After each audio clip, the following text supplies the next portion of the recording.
Selamat datang ya Kak Roina. Ini panggilannya Roina gimana? Roina atau siapa nih? Zian. Zian. Zian. Selamat datang ya Kak Zian. Semoga kali ini webinarnya bisa manfaat dan bikin teman-teman bisa lebih nambah wawasan lagi. Selamat datang Kak dan salam kenal Kak Zian. Wah, sudah ada dua teman yang udah gabung, udah kenalan. Ada lagi nih mungkin. Oh, Kak Cindy Putri, selamat datang.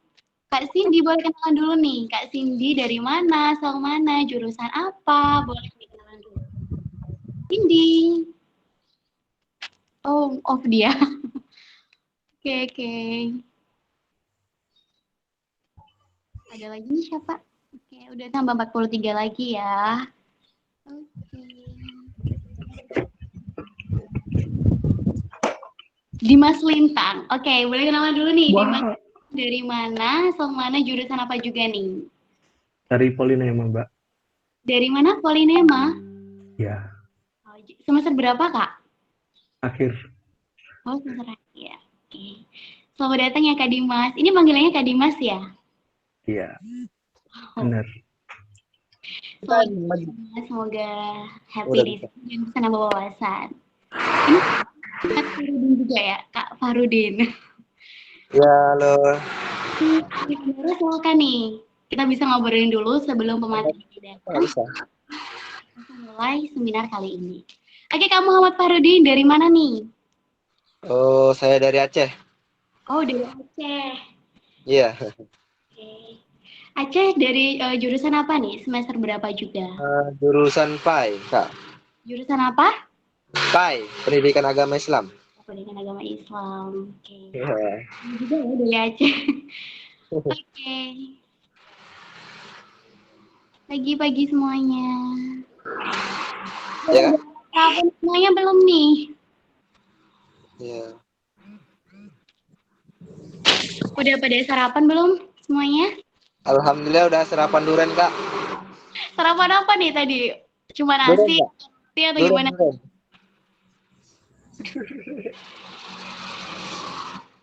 Udah sarapan apa nih, Kak? Udah pada sarapan duren nih. Iya, oke. Bentar ya, ini kita cek dulu. Kita cek dulu nih pematerinya. Bentar ya, kita off Iya, dulu. Kak.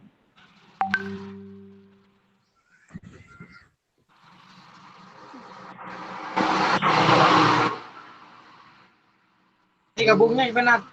Ada link ya? Nggak bisa gabung lagi. Dari kemarin.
Sudah ada Bu Puji?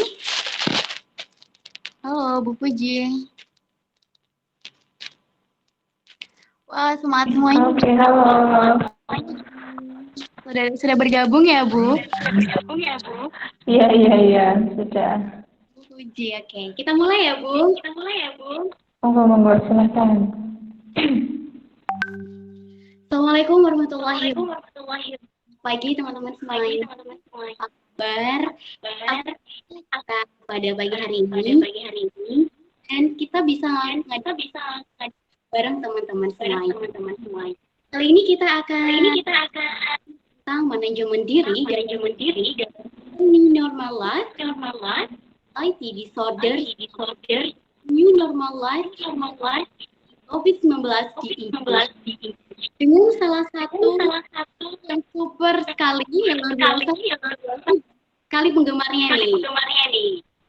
Beliau adalah Bu MPSI psikologi, lahir di Sumeneb April 1900 dan beliau memiliki organisasi yang sangat biasa.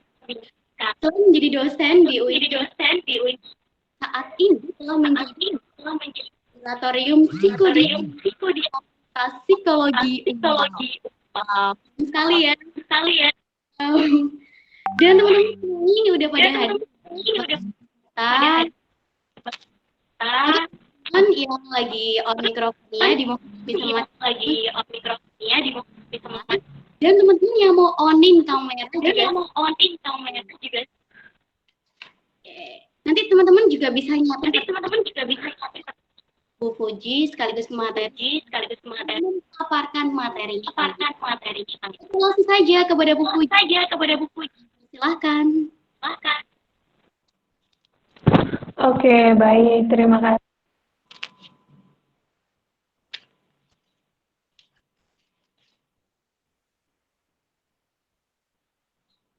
Oke, di-onin Bu. Mikrofonnya belum di-onin.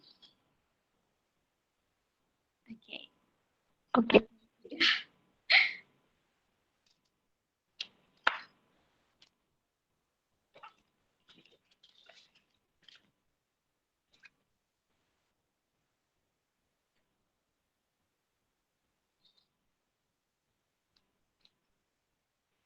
Suaranya mohon maaf Ibu. Suaranya boleh diperbesar lagi. Ini belum ada sound interface-nya. Halo, Bu Fuji. Belum ada suaranya, Bu.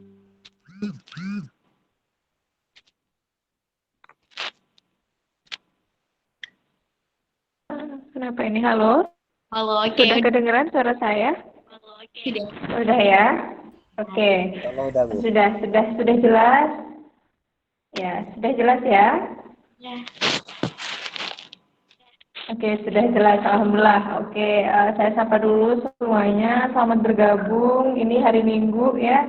Harusnya pada males-malesan sekarang harus belajar bareng gitu ya. Tapi nggak apa-apa. Mudah-mudahan memberikan keberkahan dan ilmu baru bagi teman-teman gitu ya. Oke.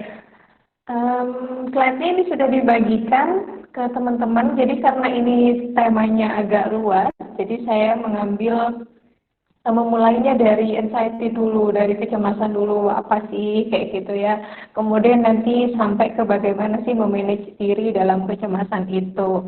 Nah, kebetulan gitu kan, temanya ini kemarin berkaitan dengan anxiety disorder gitu. Nah, apakah kecemasan itu selalu identik dengan gangguan gitu? Apakah kemudian kalau kita cemas itu pasti orang itu dikatakan mengalami gangguan jiwa atau mengarah kepada sesuatu yang harus mendapatkan intervensi gitu ya? Nah, ini mungkin yang nanti akan banyak sekali akan saya bahas gitu. Tapi saya akan lebih senang lagi kalau kita nanti lebih banyak berdiskusi gitu. Oke, saya akan mulai mungkin dari kecemasan gitu ya. Kondisi saat ini memang menjadi sesuatu yang baru bagi kita, menjadi sesuatu yang di luar ekspektasi ya. Tidak ada yang menyangka bahwa kita sekarang bakal daringan gitu ya. Nggak ada yang menyangka, nggak ada yang memperkirakan bahwa kita sekarang akan di rumah terus gitu ya. Saya juga lagi di rumah, jadi semuanya berubah gitu. semuanya berubah dari yang awalnya kita bisa ketemu dengan teman-teman kita, kalau misalnya ada tugas kita bisa langsung curhat bareng gitu ya. Kalau ada sesuatu yang ingin didiskusikan, kita akan janjian dengan teman sekedar ngafe dan lain sebagainya. Tapi sekarang kondisinya berbeda gitu. Kondisinya berbeda, dimana kalau kita misalnya mendapatkan tugas online, kita mendapatkan target skripsi misalnya, atau mungkin target-target tugas yang lain, kita nggak bisa ketemu langsung sama teman-teman. Belum lagi beberapa permasalahan-permasalahan pribadi yang mengikuti, misalnya masalah keluarga, hubungan dengan orang tua, hubungan dengan saudara, hubungan dengan lawan jenis, ya baik itu yang kaitannya sahabatan, TTM-an, sampai dengan yang pacaran atau ta'arufan, ya dan hubungan seperti itu gitu.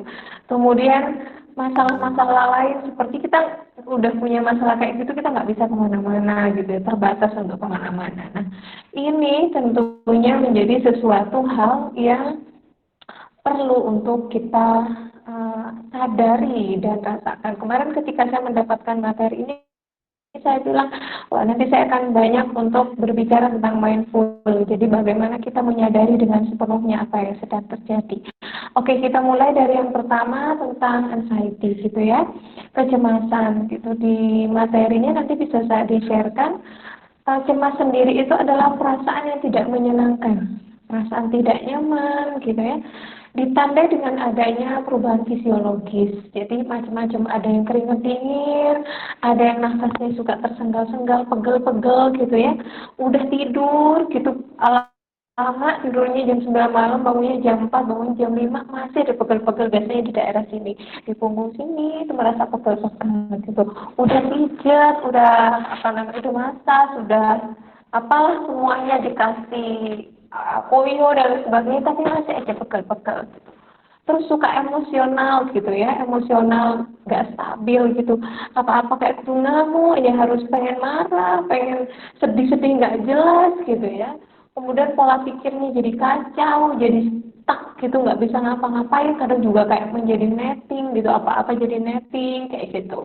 Nah, setiap orang beda nih. Ada orang yang cemas itu dia dikeringat dingin aja, ada orang cemas itu dia mondar-mandir, ada orang cemas itu dia mules gitu perutnya, ada yang dia pegel-pegel, banyak macamnya. Nah, jadi kondisi di mana perasaan itu tidak nyaman, dan itu biasanya ditandai dengan adanya gejala fisiologis gitu. Oke, silahkan teman-teman aware dengan dirinya. Kenapa?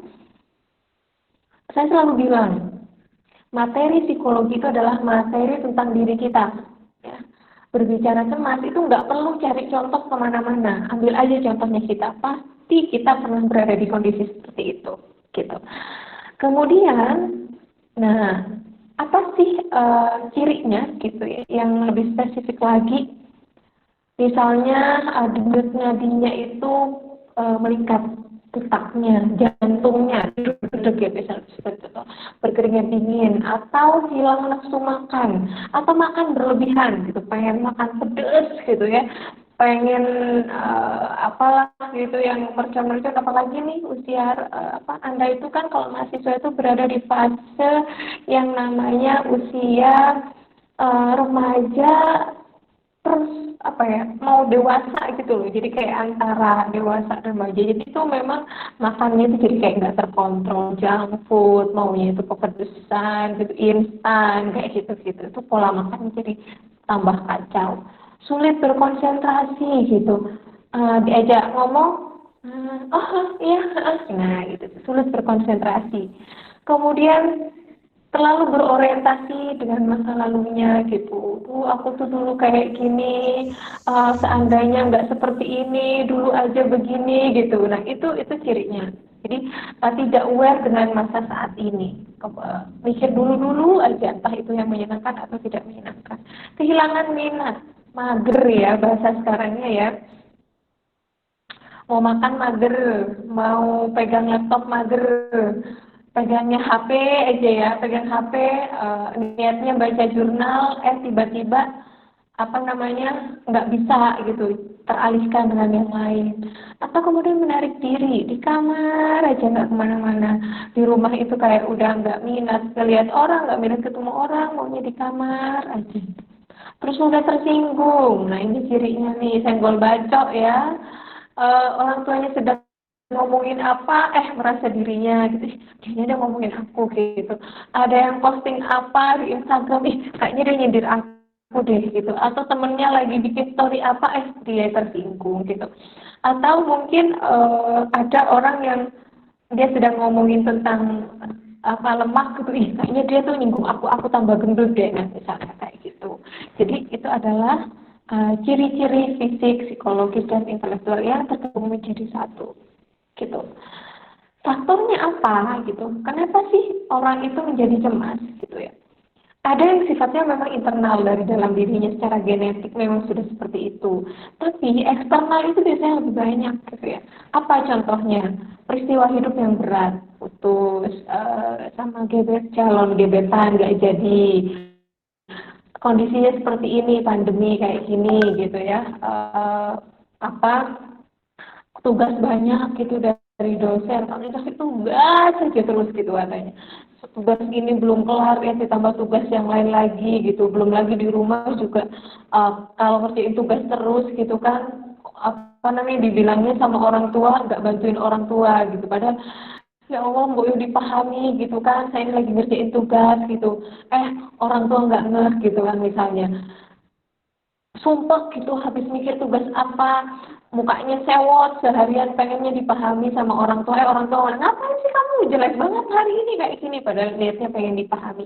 Ada faktor-faktor eksternal yaitu berada di dalam luar diri kita gitu. Terus kemudian bisa juga karena kondisi sakit, cuaca itu kan juga nggak nyaman. Kalau misalnya kayak terlalu dingin banget di Malang gitu ya, itu kayak bawaannya juga kan nggak enak, atau panas banget itu juga nggak nyaman gitu. Atau misalnya karena pemakaian zat tertentu dan lain sebagainya gitu.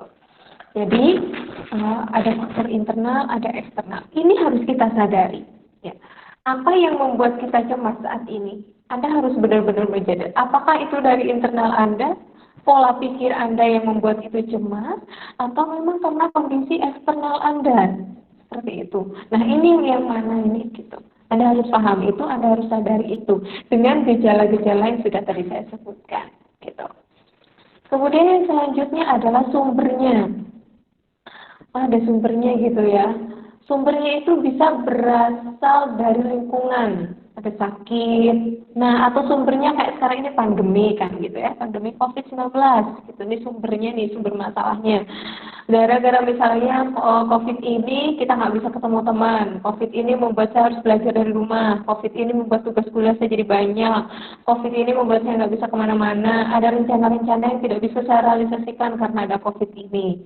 Saya seperti itu. Jadi sumbernya bisa jelas gitu bentuknya.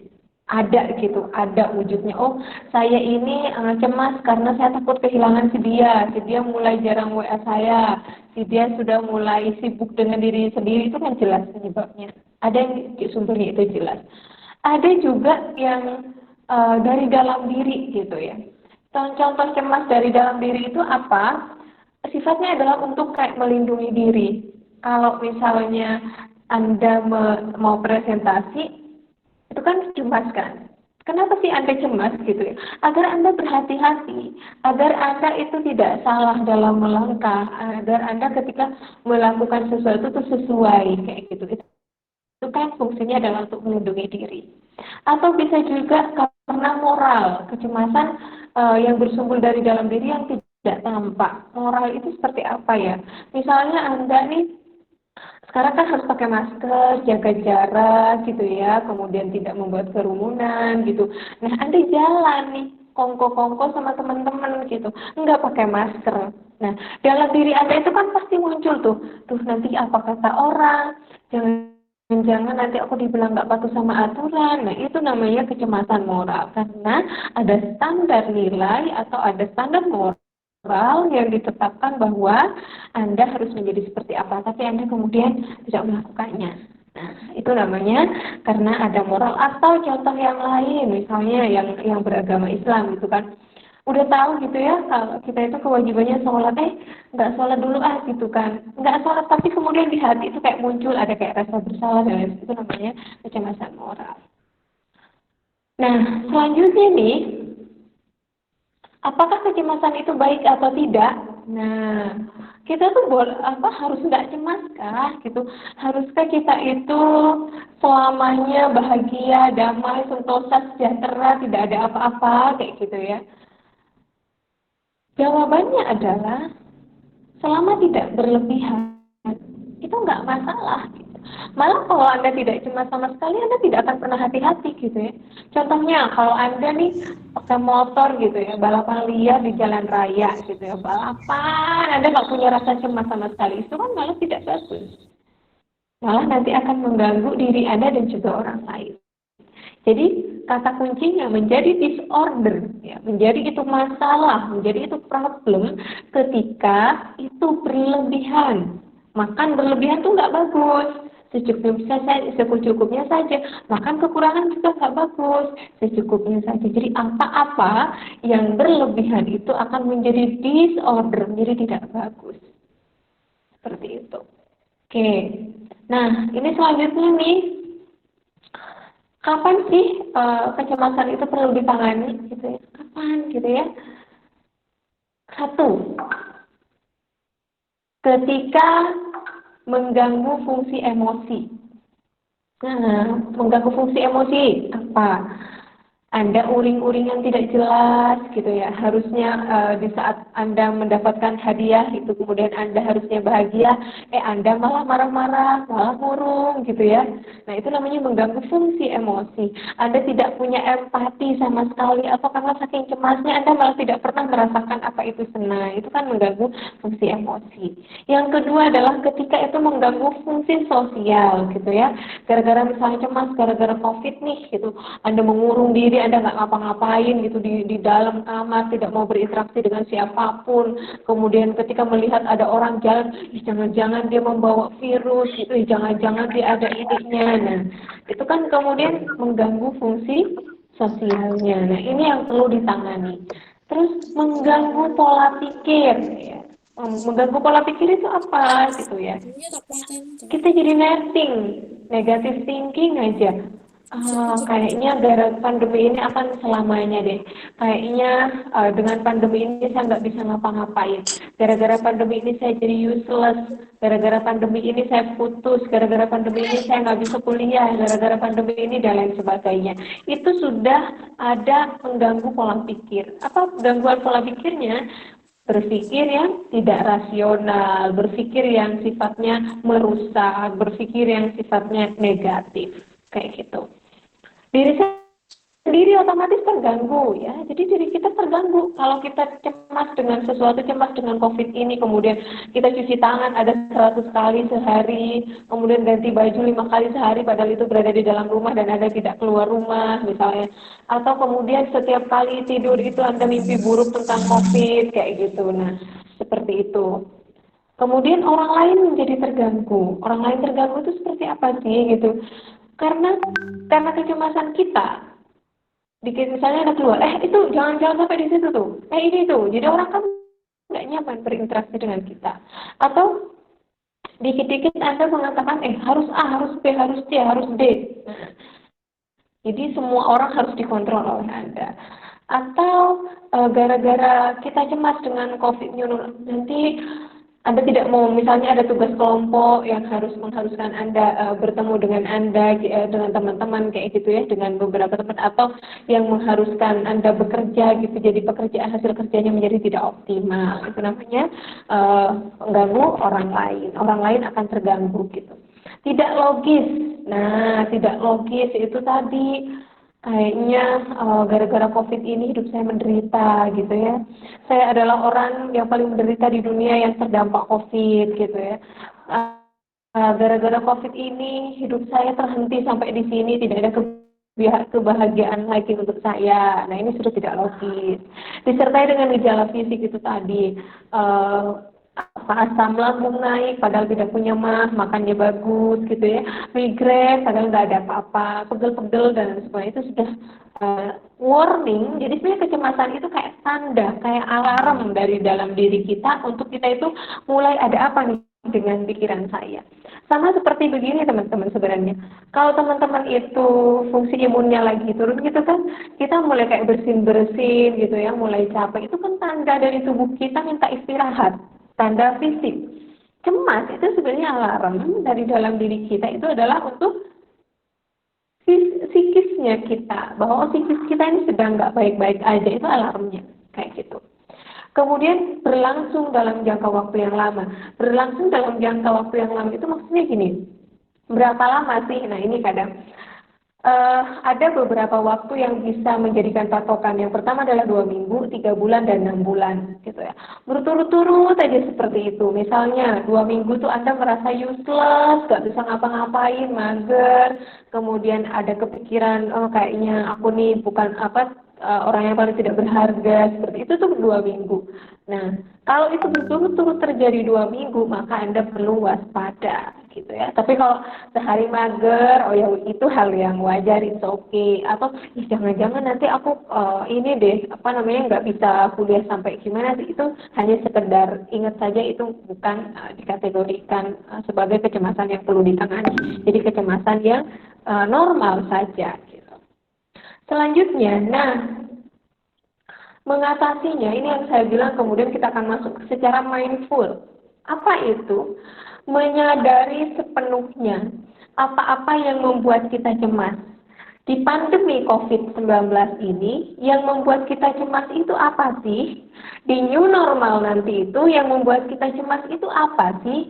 Apakah new normalnya, atau apakah kebiasaan yang harus baru yang membuat saya tidak nyaman karena harus berganti? Misalnya, saya adalah orang yang tidak terbiasa pakai masker, tiba-tiba harus pakai masker. Saya adalah orang yang tidak terbiasa pakai hand sanitizer, sekarang harus pakai hand sanitizer misalnya. Atau saya orang yang selama ini tuh kayak grape sama teman main rangkul, sekarang harus jaga jarak. Apakah yang seperti itu? Apakah yang seperti apa? Kita harus sadari sedetail-detailnya, dan ini setiap orang berbeda, karena sekali lagi individual is different. Jadi setiap orang itu memiliki kecemasannya masing-masing. Kita tidak bisa pukul ratakan antara satu orang dengan orang yang lain, gitu ya. Kemudian yang perlu disadari lagi, mengapa kita cemas, gitu ya? Mengapa kita cemas dengan new normal? Apa yang membuat kita cemas? Ketakutan, ketidaknyamanan kita dengan virusnya, atau apanya? Apa yang membuat? Cari penyebabnya. Kemudian sadari juga pada saat Anda cemas, reaksi tubuh itu yang seperti apa, baik fisik maupun psikis. Misalnya, saya kalau cemas itu biasanya itu langsung diare gitu. Atau saya kalau cemas itu tuh kayak tiba-tiba saya pengen makan pedes gitu. Atau kalau saya cemas itu saya pengen tidur seharian gitu. Anda ini yang mana? Gitu ya. Sehingga apa? Dan ketika kita itu mengerti apa yang membuat kita cemas, mengapa kita cemas, dan bagaimana reaksi kita cemas, ya, kita juga akan paham apa yang harus dilakukan dalam keadaan cemas tersebut gitu. Ibaratnya itu gini gitu. Kalau kita tahu nih penyebabnya luka kita itu apa, mengapa kita luka, seberapa dalam luka kita akan tahu obat apa yang akan kita berikan untuk mengobati luka itu. Kalau hanya dia itu kebret saja, misalnya kegesek saja, oh kayak hanya aja muncul kayak darah-darah dikit gitu, oh ini cukup dikasih olesan obat obat luka biasa. Oh agak dalam tapi tidak membutuhkan jahitan. Oh dalam banget, ini harus dibawa ke dokter. Nah ini fungsinya kenapa kita itu harus mindful, kenapa kita harus menyadari dengan sepenuh-penuhnya sadar gitu, untuk memahami tentang diri kita. Karena begini teman-teman, sering banget saya itu ya di semester akhir ketika kuliah psikologi, nanti kalau sudah lulus mau kemana, mau gimana, nggak tahu Bu. Diri saya nggak tahu. Parahnya lagi nih teman-teman, sering kali gitu ya, ketika saya wawancara misalnya ada yang ngelamar kerja, jangan yang ngelamar kerja deh, yang udah kerja, yang itu misalnya asesmen kompetensi gitu ya, itu ditanya itu tentang kekurangan sama kelebihan dirinya, itu banyak yang nggak tahu gitu. Artinya kan dia sangat tidak menyadari tentang kondisi dirinya. Inilah yang rentan salah orang itu dalam mengatasi problem dalam dirinya karena dia nggak paham dirinya. Nah, cara yang pertama yang bisa kita lakukan adalah dengan cara mindful. Apa yang membuat kita cemas? Mengapa kita cemas? Bagaimana reaksi tubuh kita? Gitu ya. Itu Anda harus tahu, sehingga Anda akan tahu cara treatment diri, cara manajemen diri, apapun yang terjadi dengan hidup Anda. Gitu. Oke, nah ini saya buatkan step-stepnya juga. Langkah pertama yang mengenali kecemasan itu, apakah kecemasan saya itu misalnya saya cemas, saya khawatir, dan jangan-jangan kalau misalnya saya nggak siap dengan new normal, kemudian padahal grafiknya belum turun, sudah new normal gitu ya. Itu yang membuat saya cemas. Kemudian apakah kecemasan kita itu logis gitu ya? Logis, kalau logis oke, diterima, tapi kalau tidak logis maka harus segera disadari dan diselesaikan. Terus, nah ini kita masuk kepada dampak dari pandemik. Dampak pandemik itu, atau nanti ketika kita misalnya akan memasuki new normal gitu kan, kebiasaan kita menjadi berubah gitu ya. Yang awalnya kita bisa kumpul bareng dan lain sebagainya seperti yang saya sebutkan tadi, sekarang harus berubah. Kita harus pakai masker dan lain sebagainya, cuci tangan terus menerus gitu ya. Pasti ada rasa cemas gitu ya, cemas. Pernah nggak sih ini bener tak terjadi gitu ya, cemas jangan-jangan nanti saya nggak bisa gitu untuk menyesuaikan diri, atau jangan-jangan ada teman saya atau dekat saya yang dia ternyata ada virus dan saya tidak sadar, jangan-jangan sistem imun tubuh saya, nah ini kan ada kecemasan yang muncul. Ini memang dampaknya, jadi wajar kalau kita cemas, khawatir dan takut. Ada rasa marah mungkin ya, ada rasa marah itu seperti ini. Kenapa sih gitu ya? Kenapa sih harus ada COVID sehingga harus ada new normal gitu kan? Kenapa gitu? Bingung. Terus bertanya-tanya, kapan ini berakhirnya? Tidak ada yang tahu. New normal itu bahkan juga banyak sekali pembahasan seperti apa dan bagaimana. Kita bertanya-tanya, kita semua bertanya-tanya. Tidak ada kepastian. Semuanya serba sulit gitu ya. Memang semuanya serba sulit. Kita harus sadar itu. Kita tidak boleh menyangkal bahwa kita sedang cemas, bahwa memang kita sedang bertanya-tanya sampai kapan wabah ini akan berakhir. Dan memang semuanya serba sulit. Ekonomi, sosial, budaya, semua memang terdampak. Kita harus menyadari itu dengan sadar-sadarnya. Kemudian kalau dampak yang perilaku yang muncul dari hal itu tadi, dari dampak itu adalah malas ngapain.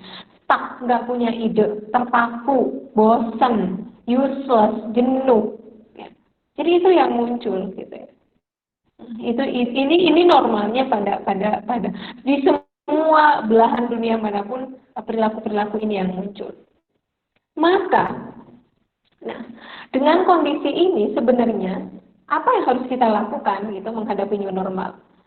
Menyadari bahwa saat ini memang kondisinya adalah pandemik, tidak bisa kita sangkal dan tidak bisa kita acuhkan, gitu ya. Bahwa kita tidak sendirian mengalaminya, gitu. Bahwa reaksi malas, cemas, dan takut itu hal yang normal, yang wajar dan semua orang merasakannya. Bahwa kehidupan itu akan tetap berjalan apapun yang terjadi. Saya contohkan begini. Pandemi itu mulai atau sudah mulai masuk kan di Indonesia itu sejak Maret gitu ya, Maret, April, Mei, Juni, sekarang menuju Juli gitu ya. Kondisinya pandemik tapi waktu terus berjalan gitu. Kita harus menyadari itu. Mau kita sedang meratapi diri kita, mau kita mau sedih, mau kita mau menangis, mau kita mau marah, mau kita mau kecewa, waktu akan terus berjalan. Dia nggak peduli dengan kondisi kita. Waktu nggak peduli. Gitu. Sehingga ini harus kita sadari. Masa ya, kita akan stuck dengan pemikiran-pemikiran yang kecewa kita, kesedihan kita, sementara waktu sudah berjalan dengan sangat cepat. Gitu. Dan yang harus dilakukan adalah kalau kita sudah memahami perjalanan waktu, maka kita harus melebur dengan perubahan itu. Kita harus menyatu dengan perubahan itu. Bahwa adanya perubahan menuntut diri kita juga harus berubah. Ya. Karena kalau ada perubahan pasti kita akan berubah. Kalau enggak kita akan tertinggal jauh sekali. Misalnya, kita mau meratapi kondisi ini gitu, di bulan Maret lalu kita sedih, kecewa, bingung mau ngapain gitu. Sementara sekarang sudah bulan Juli gitu kan. Kalau kita stuck di bulan Maret kan kita sudah tertinggal jauh gitu. Artinya Anda sudah membuang-buang umur Anda sekian bulan. Itu kan emen banget gitu. Oke, yang selanjutnya adalah rubah pola pikirnya. Dari saya tidak bisa ngapa-ngapain, rubah sekarang menjadi ada banyak hal yang bisa kita lakukan. Ada banyak hal. Contohnya, Anda sebagai mahasiswa ya, Anda sebagai orang yang sudah dewasa. Masalah itu bagi orang yang sudah remaja ke dewasa itu adalah sumber dari kreativitas. Adanya problem, adanya masalah, berarti di situ menuntut penyelesaian, dan penyelesaian inilah yang akan memunculkan ide-ide kreatif. Ya. Jadi adanya pandemi, adanya perubahan di new normal ini sebenarnya adalah kesempatan bagi kita untuk do something, melakukan sesuatu, ya, melakukan sesuatu yang baru, gitu ya. Ini. Kemudian sudahi meratapi diri, sudahlah gitu ya. Oh saya itu tidak bisa, saya orangnya harus mendengarkan, kalau saya nggak mendengarkan saya nggak bisa menjelaskan. Oh kalau daring itu kekurangannya begini, oh kalau ini tuh banyak tugas, sudahi itu. Memang kondisinya seperti itu. Yang bisa kita lakukan, apakah yang harus saya lakukan? Metode apa, bagaimana cara belajar saya dengan kondisi seperti ini? Gitu ya. Selesaikan penyesalan, sudahi penyesalan itu kita sudah lewat banyak banget, harus kita selesaikan. Beri batasan pada diri kita untuk terlena dengan kondisi ini. Oke, saya sampai kapan saya harus mager, sampai kapan saya harus berdiam diri, sampai kapan saya harus menghabiskan kuota saya hanya untuk nge-game yang itu sifatnya tidak edukatif. Batasi diri Anda. Yang bisa kontrol diri Anda adalah diri Anda sendiri. Anda nggak bisa dikontrol oleh apapun sebenarnya. Ya. Kemudian ada banyak media yang bisa digunakan dengan daring, banyak sekali sekarang webinar di mana-mana sampai saya bingung mau ikut yang mana gitu ya. Banyak sekali. Itu adalah media gitu ya. Itu adalah media yang bisa Anda lakukan. Dengan kondisi yang serba teknologi seperti ini, saya harus menghasilkan produktivitas apa dalam diri kita. Gitu ya. Ada banyak hal yang bisa kita lakukan. Oh saya memang orangnya nggak bisa sendirian, saya tuh susah punya ide, cari teman-teman yang dia punya ide, cari orang-orang yang bisa mengarahkan Anda, gitu. Kemudian hubungan sosial tetap dijaga, ya. Anda jangan mengalienasi diri, Anda jangan menarik diri Anda, nggak bisa, ya. Karena apa? Pada dasarnya manusia itu adalah makhluk sosial, jadi harus sosial tetap bersosialisasi, dengan catatan harus ada sesuai dengan protokol yang sudah dianjurkan. Bisa dengan video call, bisa dengan apalah yang sekiranya itu memungkinkan. Diskusi dengan teman. Jadi kalau Anda punya sesuatu masalah, nanti gimana ya? Saya tuh punya ide seperti ini untuk menghadapi new normal, tapi saya nggak tahu harus ngapain. Diskusi dengan teman. Jangan Anda pikirkan sendiri. Gitu. Dengan berdiskusi, kita terkadang akan menemukan bukan dari orang yang kita ajak diskusi penyelesaian masalahnya, tapi justru muncul dari insight dalam diri kita. Kayak gitu. Kolaborasi, ya, jangan sendirian. Sekali lagi jangan sendirian. Allah kalau Anda sendirian itu capek banget gitu. Mungkin bisa selesai tapi capek, maka lakukan kolaborasi.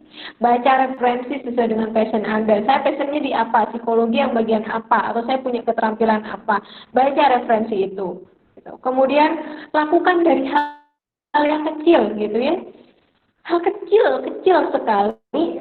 Saya ingat banget kemarin ketika saya memulai kegiatan 30 hari positif, itu tuh ide yang ya udah karena saya bosen aja nggak kemana-mana, waktu itu bingung mau ngapain, ya udahlah saya bikin kegiatan kayak gini, dan ternyata itu apresiasinya luar biasa banget, dan akhirnya saya bisa mengajak beberapa orang berkolaborasi, dan bahkan kegiatan itu dilakukan oleh banyak teman-teman yang lain. Itu adalah hal kecil yang sepele, jadi kita bisa lakukan itu. Kemudian buat catatan kecil atau work plan. Kalau Anda mahasiswa, Anda tetap harus menentukan Anda mau lulus itu kapan. Ya. Saya tuh mau lulus dengan IP berapa, kapan. Itu tetap harus dilakukan. Daring atau tidak daring, adanya pandemi atau tidak adanya pandemi, harusnya itu tidak merubah plan Anda untuk misalnya lulus tahun berapa, mempunyai IPK berapa, keterampilan apa yang harus Anda kuasai. Itu harusnya tidak mengganggu itu. Jangan lupa apresiasi diri Anda, hargai diri Anda, apapun pencapaian ya. Kadang itu kita tuh suka gitu ya, jelek-jelekin diri sendiri, underestimate dengan diri sendiri. Tidak, Anda semua diciptakan dengan segala kelebihan. Jangan lupa. Kalaupun Anda punya kekurangan, cari orang yang bisa menutupi kekurangan itu. Makanya, stop sekarang saya nggak berharga, saya nggak bisa ngapa-ngapain gara-gara yang sudahi. Ya, apresiasi diri Anda.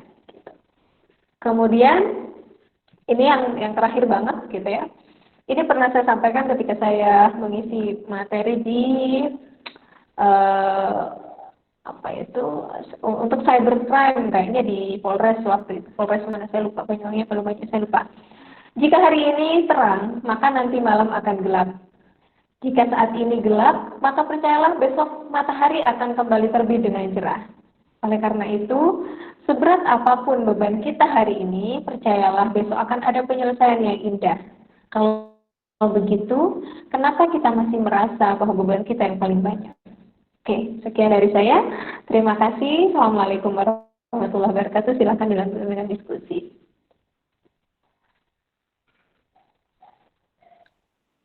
Wow, keren sekali Bu Puji. Terima kasih untuk pematerinya.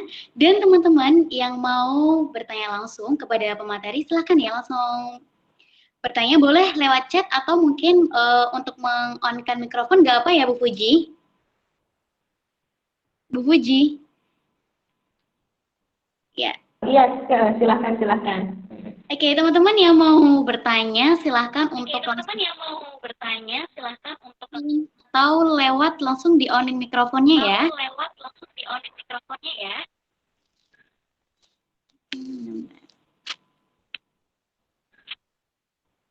Silakan, adakah yang bertanya? Kayaknya.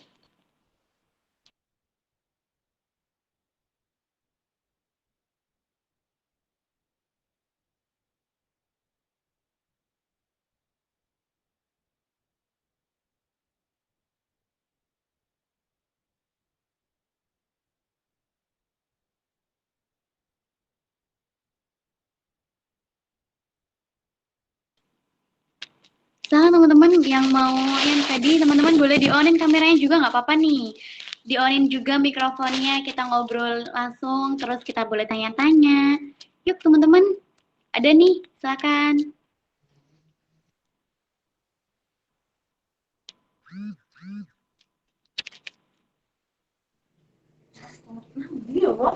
Kolom komentar bisa langsung ditanyain ya. Ini kan ada kolom komentar. Teman-teman boleh langsung tuh nanya lewat sini atau langsung onin mikrofonnya juga nggak apa-apa nih. Silakan. Atau saya aja nih yang nanya. Halo, ya aku mau tanya nih. Oh, halo, ya ini siapa nih? Wildan. Dan, oke Will, silakan nih.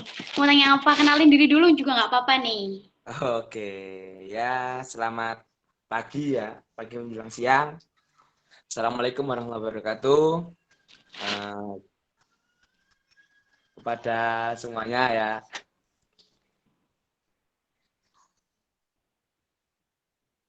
Halo, Wildan. Ya.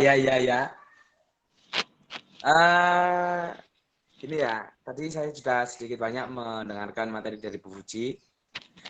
Yang mau saya tanyakan seperti ini.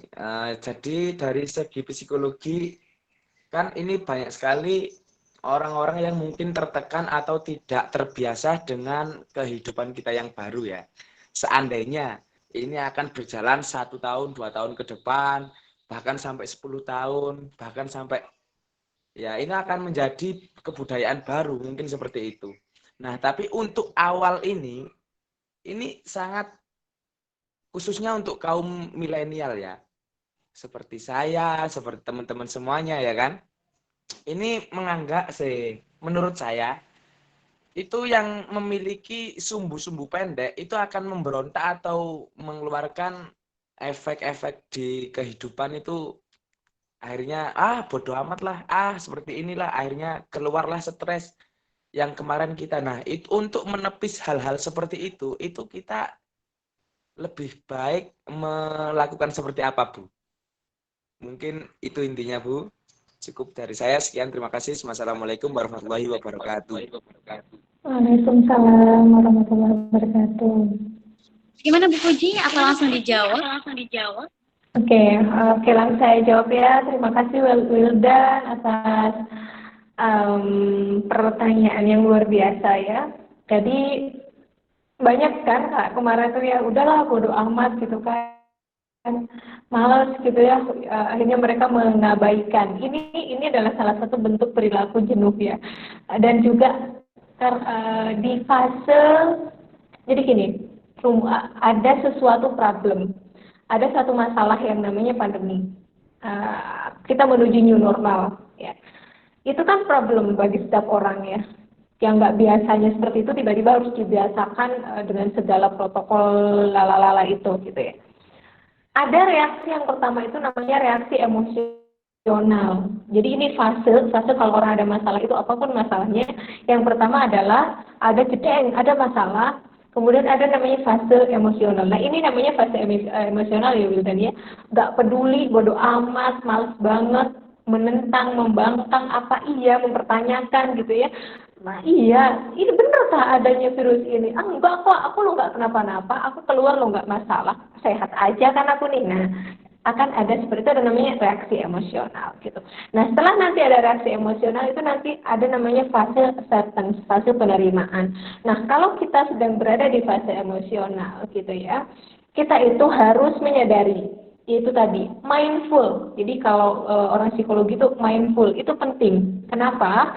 Agar kita itu tidak salah dalam melangkah itu tadi. Ya udahlah bodoh amat dan lain sebagainya. Itu kan reaksi emosional.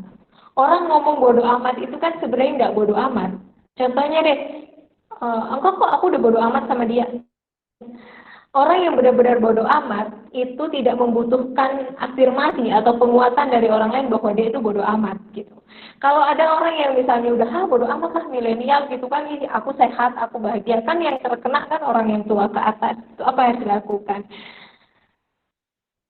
Menyadari bahwa kita itu tidak hidup sendirian gitu di sini.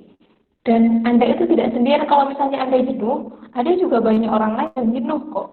Kalau ada banyak kalau Anda merasa tidak nyaman dengan new normal, dengan harus pakai masker dan lain sebagainya, ada banyak orang juga yang merasakan hal yang sama gitu. Maka apa yang harus ditekankan? Empati bahwa Anda sedang tidak hidup sendirian, bahwa ada banyak orang juga yang merasakan hal yang sama. Bukan hanya kita saja. Pandemi ini tidak hanya dihadapi oleh segelintir orang, sekelompok usia, tidak. Semua orang menghadapinya. Maka yang harus dilakukan adalah cobalah mengasah nilai empati kita. Satu. Yang kedua, jika Anda adalah milenial, harusnya kita itu sudah hidup di zaman yang teknologi, yang apa-apa itu kita tidak. Anda bisa mabar tanpa harus ketemu langsung, kan? Anda bisa kongko virtual dan lain sebagainya. Sebenarnya kalau milenial itu tidak begitu terdampak. Justru yang orang-orang dulu yang biasa ngopi-ngopi itu harus cangkruan bareng, mereka nggak bisa pakai teknologi. Justru itu di situ ada masalah. Nah, jadi kita harus aware, harus sadar ya bahwa kita tidak sedang sendirian menghadapi ini. Bahwa bukan hanya Anda saja yang bosan, bahwa bukan hanya Anda saja yang terdampak, kita semua. Maka munculkanlah benih-benih empati dalam diri kita dengan menyadari sepenuhnya. Anda kalau misalnya mau ditarik jauh lagi, kenapa sih harus kita yang berada di kondisi pandemi ini? Kenapa harus di generasi kita yang menghadapi kondisi ini? Kalau kita tarik lagi kepada transpersonal ya, transendental, lebih ke arah lagi. Kenapa kita adalah orang yang dipilih untuk berada di sini? Karena Anda sebagai generasi yang dipilih untuk melewati fase ini. Saya nggak kebayang. Coba kalau fase ini terjadi di saat saya kuliah waktu itu. Yang tidak ada daring-daringan, nggak ada zoom-zooman tuh nggak ada zaman itu. Apa coba yang akan terjadi? Ya. Artinya segala sesuatu itu sudah dipaskan. Tinggal Anda mengikuti, menjalani, dan memahami, mempelajari apa yang sudah terjadi. Dengan apa? Memunculkan kesadaran yang penuh. Ini kondisinya pandemik, iya. Kalau kondisi pandemik itu harus seperti apa? Harus begini. Oh, saya tidak sendirian. Oh, maka harus ini yang harus saya lakukan. Apakah itu cukup sekali, 2 kali saja? Tidak, teman-teman. Anda harus berkali-kali mengulangi itu. Namanya pembiasaan yang baru ya. Nggak ada namanya pembiasaan baru itu instan, seminggu 2 minggu selesai, itu nggak ada. dan kita memang sedang membutuhkan waktu. Kalau ada yang denial, nggak ada, aku habis, oke, itu adalah fase denialnya dia. Sometimes dia akan paham seiring berjalannya waktu. Begitu ya, Wildan, mudah-mudahan bisa dipahami. Ya, Bu. Oke. Terima kasih Bu Puji. Gimana Wildan, udah bisa diterima atau belum? Ya, udah jelas. Jadi intinya untuk ngontrol emosi, Bu, ya.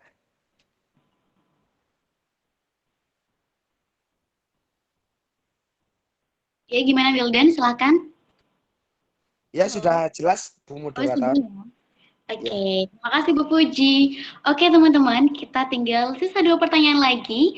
Untuk teman-teman yang mau bertanya, silakan langsung aja boleh onin mikrofonnya atau langsung bisa kalian ketik di kolom komentar. Yuk teman-teman, mumpung masih ada kesempatan nih, kita langsung ngobrol sama Bu Puji. Oke teman-teman, halo. Gimana, udah ada yang mau tanya? Assalamualaikum. Oh, Iya, halo. saya. Ya, Kamila. Silakan Kamila. Baik, di sini saya ingin bertanya, dari yang saya tangkap dari Bu Fuji tadi, itu tuh kita tuh harus meruntutkan gitu loh antara ketika kita ingin produktif di masa pandemi ini, kita harus punya mimpi. Lalu setelah itu kita harus punya goal dan to-do list. Yang jadi permasalahannya tuh bagaimana caranya produktif selama pandemi, dan dikaitkan lagi dengan penjelasannya Bu Puji tadi tuh tentang komitmen dan sikap kita untuk kompetitif dan konsisten, dan juga soal berpikir positif dan bagaimana menggunakan digital tools dengan lebih produktif. Benar Ibu?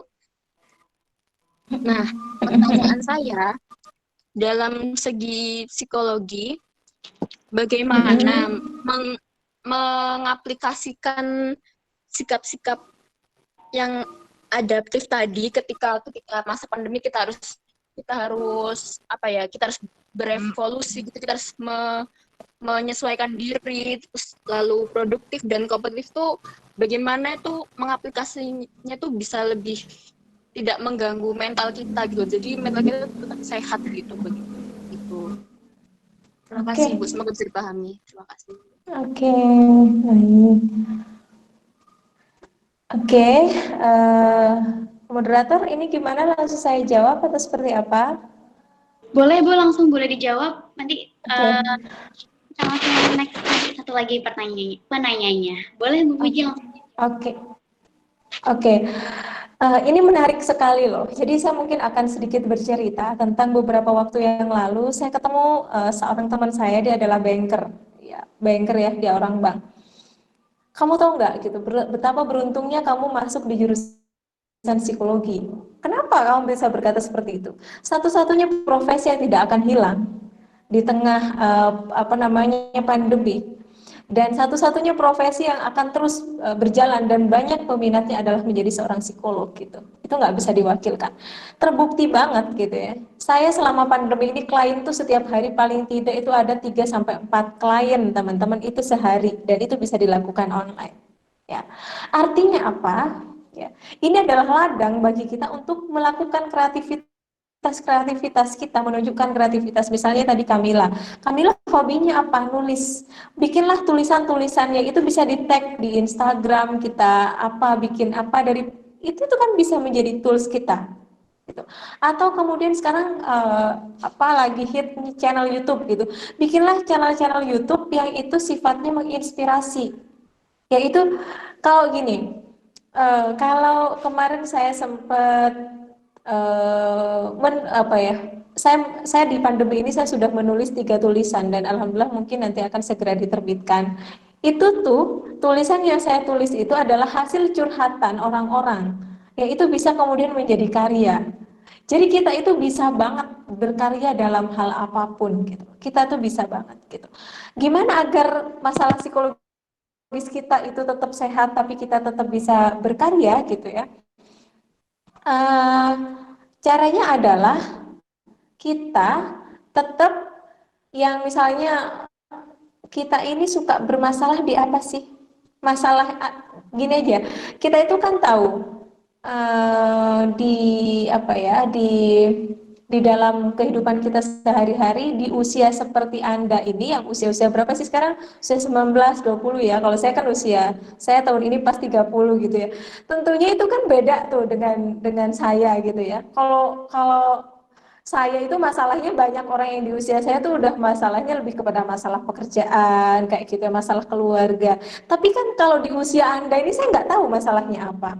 Coba deh bikin satu misalnya situs atau platform atau nggak usah jauh-jauh lah, bikin satu Instagram yaitu di situ tuh kayak memuat tentang bagaimana sih kamu tuh menyelesaikan masalah di usia kamu dengan bahasa yang sesuai dengan diri kamu. Kalau bahasa saya ini kan udah kadang udah nggak bisa diterima gitu ya. Tapi kalau misalnya seusia Anda ini bisa banget loh gitu ya.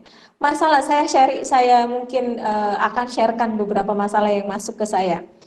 Masalah yang masuk di tengah pandemik ini ya, yaitu seusia-usia Anda, usia SMA, baru lulus SMA, baru masuk kuliah ya. Itu sama masalahnya satu, komunikasi dengan keluarga.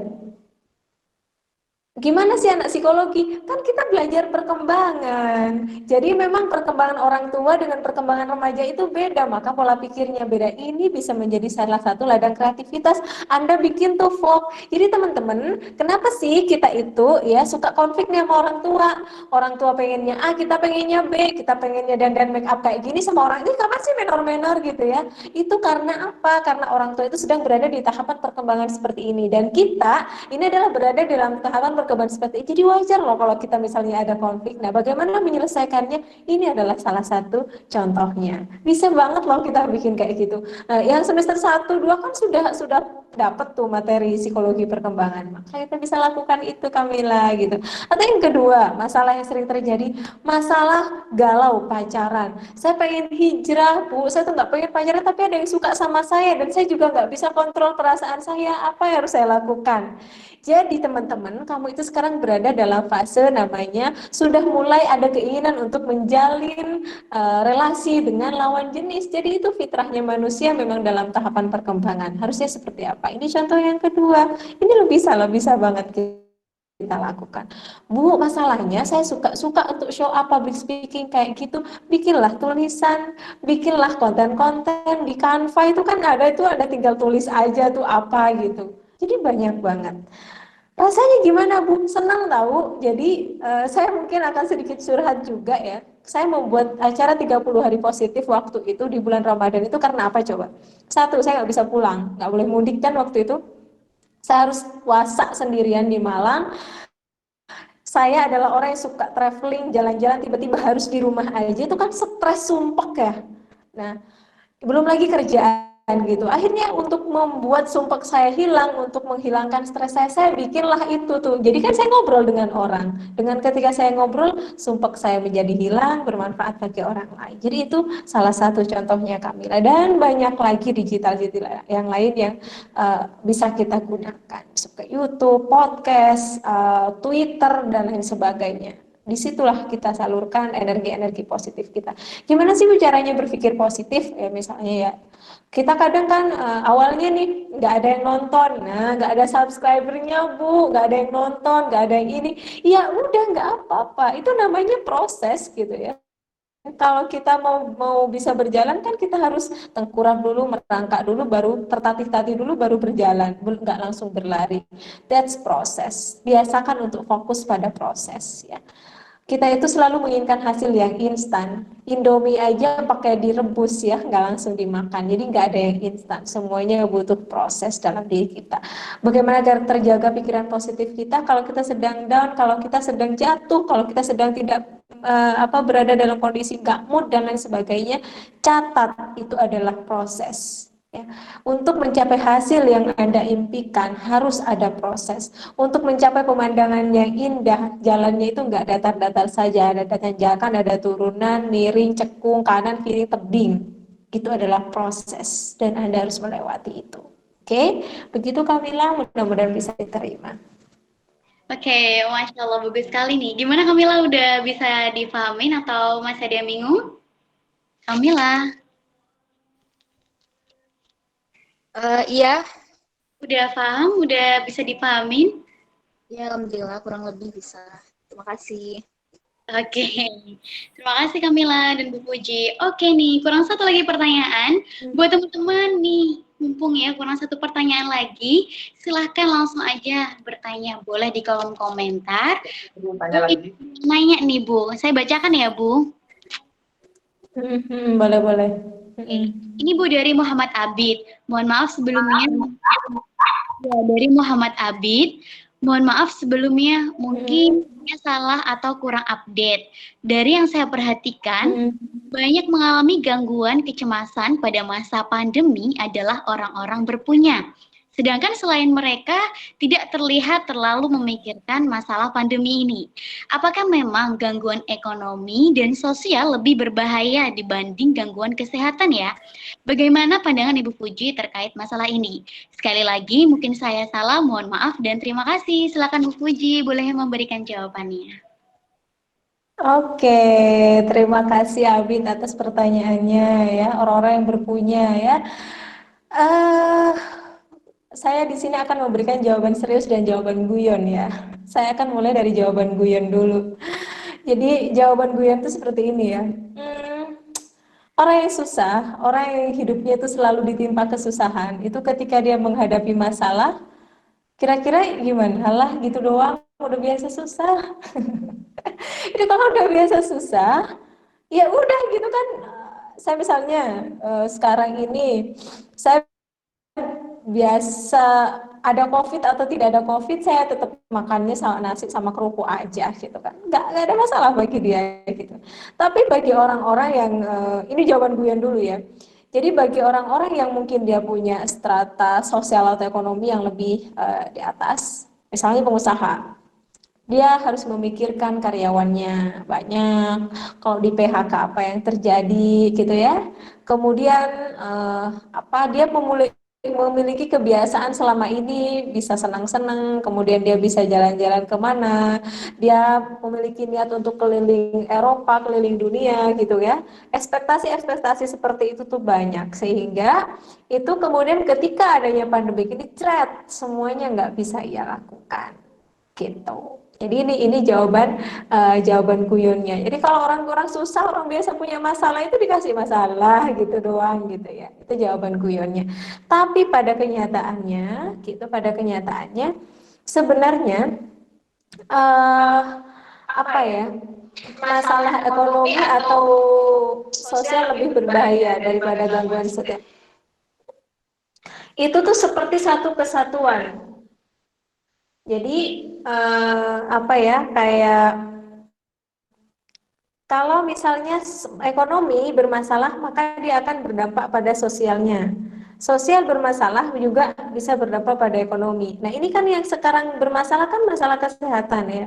Masalah kesehatan kan berdampak kepada ekonomi, berdampak kepada sosial. Jadi memang satu kesatuan, tidak bisa kita mana yang paling, mana yang tidak paling. Jadi semua itu adalah akumulasi, jadi satu kesatuan. Begitu Wildan. Jadi kalau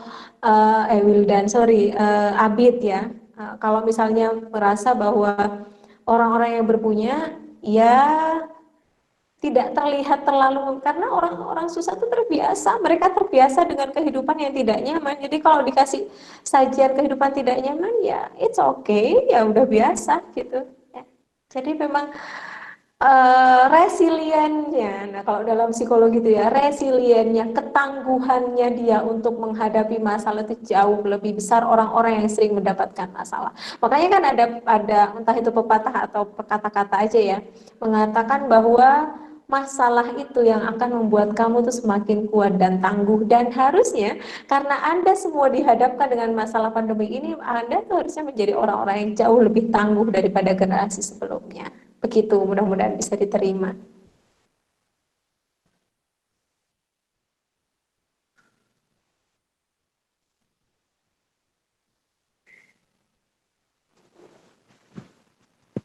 Oke, halo.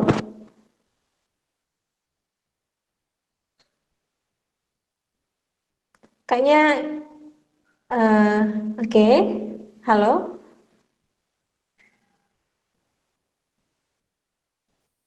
Mbak Diva, mic-nya off. Halo, mohon maaf, mohon maaf. Oke, Bu. Ini ada yang mau naik lagi nih, Bu, satu. Dimas Lintang. Boleh ya, Bu? Boleh, silahkan. Boleh, silahkan. Assalamualaikum, Bu. Waalaikumsalam. Saya mau tanya tentang psikisnya anak kecil kalau ketika orang tuanya terkena COVID, terus anaknya pas waktu rapid test itu reaktif. Waktu setelah menjalani isolasi 2 minggu gitu ya sendiri, anak kecil itu main sama teman-temannya. Dan teman-temannya itu mengejek lah ke anak yang orang tuanya kena COVID, terus anak itu sendiri reaktif. Kan psikisnya anak kecil kan pasti nangis gitu kan, ngadu ke orang tuanya. Supaya psikisnya anak kecil itu kuat, itu gimana solusinya, Bu? Oke, ya. Oke, baik ya. Ini memang saya jadi teringat satu keluarga yang dikucilkan karena dia positif reaktif pada saat rapid test ya. Ya masyarakat kita itu memang luar biasa ya. Katanya nggak percaya dengan COVID gitu ya, nggak mau ikuti aturan, tapi kalau ada yang kena gitu dikucilkan, itu kan bingung ya. Ya begitulah Indonesia Raya tercinta ya. Gimana? Anak kecilnya sekecil apa kalau boleh tahu, Dimas? Ya, Usianya berapa mungkin kira-kira? kelas 3 sama kelas 4 SD lah, mungkin. Kelas Ya kan, 3 sama kelas 4 ya, SD. Mm-mm. Oke. Masih SD ya. Nah, ya, kalau segitu masih bisa diajak ngobrol, diajak ngomong. Jadi, caranya begini, dijelaskan secara sepemahaman dia. Misalnya gini. Jadi, apa namanya? Sekarang itu kan masanya lagi masa namanya ada corona. Nah, anak kecil tuh biasanya tuh sekarang tuh kan lagi ada coronanya. Jadi orang-orang itu kadang itu takut dengan corona. Nah, kebetulan kemarin itu apa namanya? Apa orang tua misalnya atau dia itu kena corona, tapi itu nanti ada waktunya. Jadi misalnya waktunya itu 2 minggu atau sebulan atau kapan. Ya, tapi ada teman-temanku tuh kok masih ngejek karena dia tidak tahu kalau ada waktunya. Kalau itu bisa sembuh, kasih aja contoh, misalnya di televisi itu bisa kok. Nah, kenapa tapi teman-temanku masih takut, masih ngejek? Karena dia tidak tahu. Kalau nanti tidak tahu, kalau nanti sudah tahu dia tidak akan ngejek lagi. Tapi kenapa kok misalnya udah tahu, udah aku kasih tahu tapi masih ngejek? Berarti dia masih belum benar-benar tahu gitu. Nah, terus kemudian ditanyakan dengan kondisi kayak gitu, kamu lebih nyaman main keluar atau main di rumah? Itu tetap ditanyakan. Kalau misalnya tetap main ke rumah, ke di rumah aja berarti kayak gini. Kalau nanti mainnya keluar terus diejek, katakan ada pada mereka, aku sudah sembuh kok gitu. Kalau teman-temanku nggak percaya, ya udah kalau kamu nggak percaya, katanya dokter aku sudah sembuh, emang kamu lebih pintar dari dokter, bisa kayak gitu. Jadi diberikan penguatan-penguatan seperti itu. Kalau memang dia sudah dinyatakan negatif, tapi kalau memang dia dinyatakan positif, lebih baik untuk misalnya karantina dulu. Tapi kalau dia sudah dinyatakan negatif dan bebas, kan biasanya kalau hasil rapid itu walaupun dia sudah negatif 7 hari lagi tetap harus tes ya. Nah, kalau misalnya tes lagi itu sudah benar-benar dikatakan negatif dan sudah bersih, nggak apa-apa, dia bilang. Nanti kalau ada teman-temanmu yang ngejek, bilang aja, katanya dokter aku sudah sembuh kok gitu. Enggak, kamu tetap ada fisik. Ya udah, kalau kamu nggak percaya sama dokter, emang kamu bisa lebih pintar dari dokter? Aku sih percaya sama dokter gitu. Jadi dia diberikan reasoning, apa ya, kemampuan untuk kalau bahasa psikologinya itu asertif menjelaskan kepada teman-temannya seperti itu. Begitu ya Dimas ya. Bahasanya bahasa seperti yang saya contohkan kurang lebih, bisa dengan tambahan kosakata baru lah, terserah, intinya seperti itu. Begitu Dimas, mudah-mudahan bisa membantu. Oke, ya, bagaimana? makasih, Bu. Dipahamin ya, kamu bagaimana? Ya, bisa dipahamin. Oke, makasih. Oke, teman-teman, gak kerasa banget. Kali ini webinar kita online sudah berakhir, dan inilah sedikit rangkuman dari acara seminar kita pada pagi hari ini, bahwa kita harus bisa menyatu dengan perubahan kali ini. Karena waktu itu terus berjalan dan perubahan itu kita harus bisa melakukan sesuatu yang baru, menciptakan inovasi dan yang lain sebagainya. Dan kecemasan juga perlu ditangani ketika mengganggu fungsi emosi, mengganggu fungsi sosial dan juga pola pikir. Kecemasan itu seperti tanda pada psikis kita. Dan tadi kata Bu Puji terakhir juga berkata bahwa jika hari ini terang, maka nanti malam akan gelap. Jika saat ini gelap, maka percayalah besok matahari akan kembali terbit dengan cerah. Terima kasih Bu Puji untuk waktunya dan kesempatannya. Terima kasih juga untuk teman-teman Sama-sama. Untuk pengisian sertifikat. Silakan untuk bisa mengisi di linknya ya. Dan insya Allah see you soon, kita akan ngadain juga webinar batch kedua. Jadi teman-teman yang mau join lagi atau ngajak teman-temannya langsung ajakin aja ya. Karena next time kita akan bikin batch kedua. Terima kasih teman-teman. Dan semoga sehat selalu. Mohon maaf ya bila ada salah kata. Terima kasih. Wassalamualaikum warahmatullahi wabarakatuh. Bye semuanya. Waalaikumsalam warahmatullahi wabarakatuh. Terima kasih Bu Puji. Ya, saya izin live ya. Ya. Yang belum isi linknya silahkan untuk mengisi ya teman-teman. Terima kasih. Saya izin live dulu. Bye. Di sini aja ah. Oke. Ada.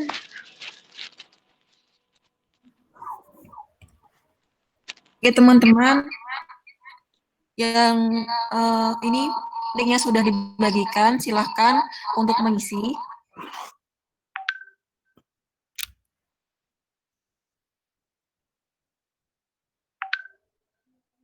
Ini untuk itu ya, untuk pemberian sertifikat. Jadi kalau tidak mengisi, mungkin tidak akan mendapatkan sertifikatnya.